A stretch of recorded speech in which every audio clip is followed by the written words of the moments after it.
அண்மை செய்தி. மணிப்பூரில் பல்கலைக்கழக மாணவர்கள் நடத்திய போராட்டத்தில் வன்முறை ஏற்பட்டிருக்கிறது. அண்மை செய்தியாக பார்க்கிறோம். மணிப்பூரில் வன்முறை ஏற்பட்டிருக்கிறது. கண்ணீர் புகை கொண்டும் வீசப்பட்டிருக்கிறது. அண்மை செய்தியாக பார்க்கிறோம். இது தொடர்பான கூடுதல் விவரங்களை செய்தியாளர் பாலவெற்றிவேலிடம் கேட்கலாம். பாலவெற்றிவேல், தொடர்ச்சியாக அங்கு மாணவர் அமைப்பினர் நேற்று ஆளுநர் மாளிகை முற்றுகையிட்டு போராட்டம் நடத்தி வந்தாங்க. தற்போதைய நிலவரம் என்ன? விக்னேஷ், மணிப்பூர் மாநிலம் இம்பாலில் இன்று வெவ்வேறு இடங்கள்ல 3 தடியடி சம்பவங்கள் நடைபெற்றிருக்கிறது.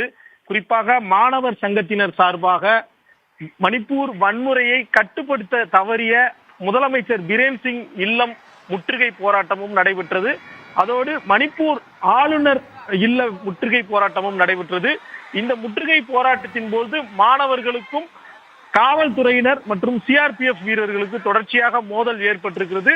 வெவ்வேறு பகுதிகளில் இம்பால் தலைநகரத்துல கிழக்கு மற்றும் மேற்கு பகுதிகளில் வன்முறை ஏற்பட்டிருப்பதாக தெரிவிக்கப்படுகிறது. குறிப்பாக இம்பால் நகரத்தினுடைய மைய பகுதியாக விளங்கக்கூடிய இமா மார்க்கெட் பகுதிகளில் பொதுமக்கள் கூடுவதற்கே தடை விதிக்கப்பட்டிருக்கிறது. மணிப்பூர் மாநிலம் முழுவதும் ஊரடங்கின் நேரமும் நீட்டிக்கப்பட்டிருப்பதாக கூறப்பட்டிருக்கிறது. தற்போதைக்கு இம்பாலில் காலவரையின்றி ஊரடங்கிற்கு அறிவுறுத்தப்பட்டிருக்கிறது. பொதுமக்கள் யாரும் வெளியே வர வேண்டாம் என தெரிவிக்கப்பட்டிருக்கிறது.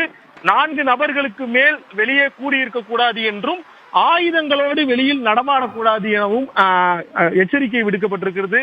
தொடர்ச்சியாக கடந்த 1 வார காலமாக மணிப்பூர் மாநிலமே பற்றி எரியும் அளவிற்கு இன மோதல் அதிகரித்து வருகிறது.